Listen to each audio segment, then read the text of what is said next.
যাচ্ছি তাহলে। জেসমিন, সব ঝামেলা তো মিটেই গেছে। মাও তো তোমাকে আর ভুল বুঝছে না, তারপর তুমি বারবার কেন যাওয়ার কথা বলছো? আজ আমার খুব শান্তি লাগছে, আমার কোনো আক্ষেপ নেই। কিন্তু আমার জীবনটা তো অন্যদের সবার জীবন থেকে বদলে গেছে। আমার পক্ষে কোনোভাবেই এ বাসায় থাকা সম্ভব না, আমাকে যেতেই হবে। কেন যেতেই হবে কেন জেসমিন? তুই আমার জন্য যেতে চাইছিস? আমি মা হয়ে তোকে কত নিষ্ঠুর কথা বলেছি, আর জেসমিন হয়তো আমাকে এখনো ক্ষমা করতে পারেনি।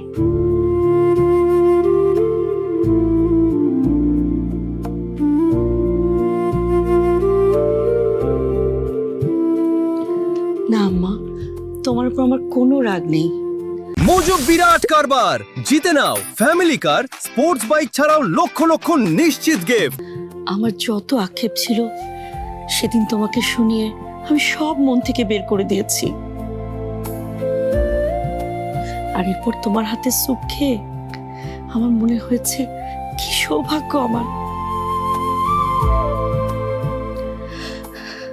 আমি মায়ের ভালোবাসাকেও সন্দেহ করেছি।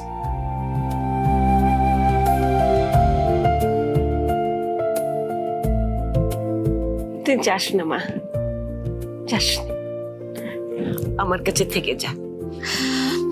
খুব লোভ হচ্ছে আম্মা এই ভালোবাসার বন্ধনে থেকে যেতে। আমাকে আটকেও না, আমি থাকতে পারবো না।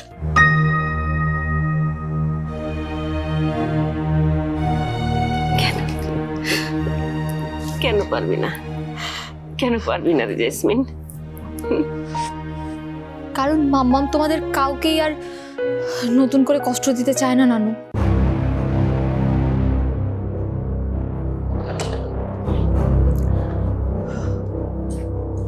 সরি মাম্মাম, আমাকে এবার সত্যিটা সবার সামনে বলতেই হচ্ছে। মানে অনেক নাটকই তো করলাম আমরা, সবাই সবার সাথে মুখ লুকায়া অনেক মিথ্যা বলছি, কিন্তু আর না। এখন তোমার সাথে সবার দূরত্ব কমে গেছে, আর তুমিও বুঝে গেছো কেউ আর এখন তোমার সাথে সিম্প্যাথি দেখায় ভালোবাসে না। তুমি এই বাড়ির, এই ফ্যামিলিরই তো একজন। রাজা, তুমি কি বলতে চাচ্ছ? মানে কোন সত্যি কথা বলছো? গো হেড রেশা, তুমি বলো, সত্য লুকিয়ে রাখাটা কারোর জন্য ভালো কিছু নিয়ে আসবে না। এটাই সময়। কি বলবে ও?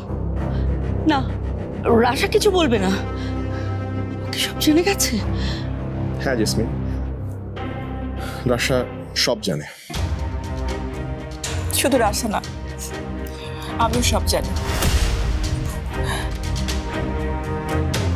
রাশা তোমাকে একা কেন যেতে দিতে চাচ্ছে না তুমি বোঝনি? কি মনে করো তুমি নিজেকে? তুমি নিজেই সব বুদ্ধি রাখো, আর আমরা কেউ কিচ্ছু বুঝবো না। এত বড় একটা কথা তুমি আমাদের সবার কাছ থেকে কিভাবে লুকিয়ে রাখলে জেসমিন? আরে কি শুরু করলে তোরা? কি লুকিয়েছিস? কি লুকাচ্ছিস তোরা? কেউ কিচ্ছু বলবে না, প্লিজ প্লিজ। জেসমিন তুই চুপ কর। রাশা, কি লুকিয়েছে তোর মা?